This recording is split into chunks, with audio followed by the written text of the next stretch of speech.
Many thanks, Esther, for that one. Now to a developing story. Indonesia, the world's leading exporter of palm oil, has banned its exportation to sustain the domestic supply. The ban, which took effect on 28th April, will include raw materials and palm products of palm. Now, data from Reuters shows that palm oil makes about 40% of the global supply of most edible oils, which is palm, soybean, rapeseed, canola, and sunflower.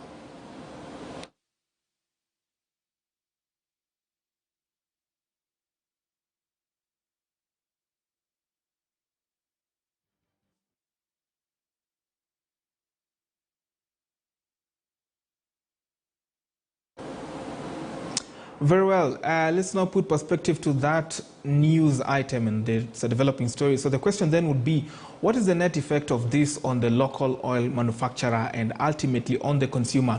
Joining me now is KTN's Deputy Economy Editor, Agina, on the same topic.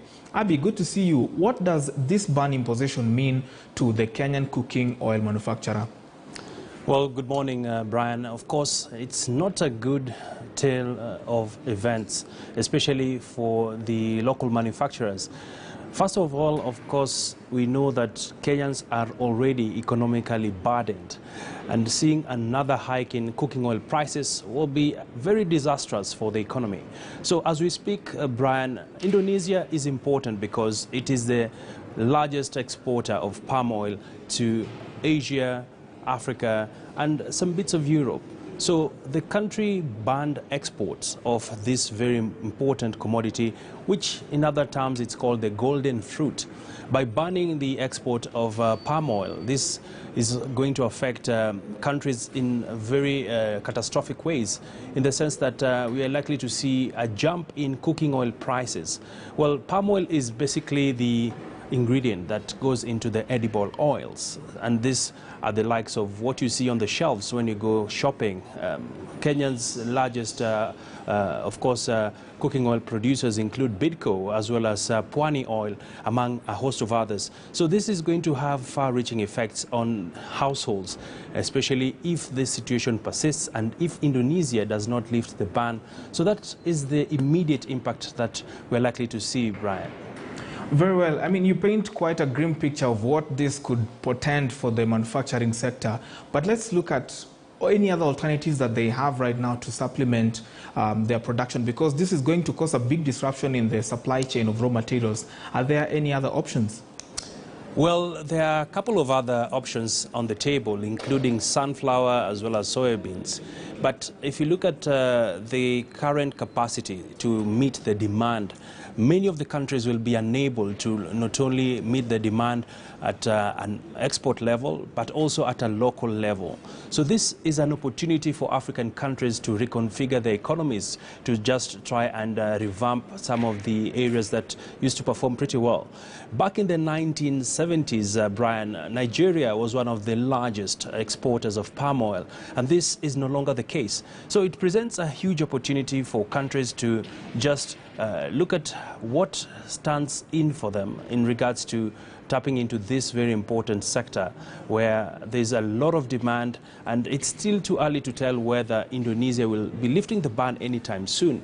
As we speak, there are protests going on in the country, and this is because of the shortage of this commodity.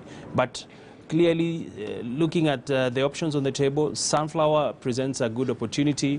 We do know that one of the companies that is in that space, that is Bidco, is already having production in Uganda. And we're also seeing a lot of interest coming out from Ghana as well. And a few other countries have also expressed interest in scaling up their production quantities so that they can meet the local and the regional demand in Africa. You talked about the effect of this on the consumer lightly, but I'd like us to zero in on it right now, just in a bit as we close this conversation. And you mentioned, of course, the burden that is currently dogging Kenyans. The economic burden is quite heavy. But then what would this take? Because they are not just disrupting the Kenyan market. The global supply chain is going to be disrupted. 40% is not just a number to wish away. What would it take to mitigate some of the risks that we are seeing right now in the supply chain? Would it take World Trade Organization to come through? What kind of bilateral agreements would be made? So an interesting question there, Brian. And currently speaking, of course, the ongoing war between Russia and Ukraine has already impacted on supply chains significantly. We've seen Russia is also one of the key players in this supply chain when you look at palm oil. And for the supply chains to be disrupted to this level, we are staring at a very interesting time, because when supply chains are affected, commodities are not able to get to their intended destinations on time. At the same time, there is a huge demand for the product. We did speak about Indonesia earlier, where there are also reports that some of the suppliers are actually hoarding the commodity. And this naturally means that the laws of demand and supply will kick in, and this will see local players in the industry who import substantial chunks from various producing countries of palm oil hike the prices. As spot check so far, the situation obtains. We've not seen any adjustments on the cooking oil prices, but this is tipped to soar because of these factors that we are discussing, Brian. And of course, looking at the big picture, in the event that cooking oil prices go up for households, they'll have to consider other alternatives. Just like yourself, Brian, when you're pushed to the corner, you have to find a solution that is pocket-friendly. And some of us, we've seen in that Kadogo economy where we have the various low-income households going for the smaller quantities so that they can be able to afford. So it's not really a good place to be.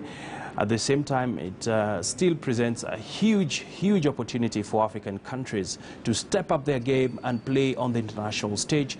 The World Trade Organization might not have any significant influence over this unfolding international crisis around the palm oil. So it will be a case of countries that are not big producers trying to match up and scale up production. Well, palm oil is not a product that takes little time to grow. It takes about close to 4 years for you to be able to plant and harvest. So it's not a situation that you can convert at the moment, where we can start growing the plant and eventually it picks up. It takes 3 to 4 years to grow. At the same time, there's the question around the arable land that we have, and it also requires some substantial acreage for it to perform pretty well, and that's why Indonesia is one of the countries which has been very at the forefront when it comes to export of palm oil. Quite interesting times right there. We will be following up this story for you to give you a logical conclusion to it. Of course, it's a developing story. Many thanks, my colleague Agina right there, just giving us the ins and outs of that palm oil exportation ban from Indonesia that controls 40% of the global market on the same. We'll be giving you much more on that. Let's close with this interesting one that's happening right now. The Kenyan National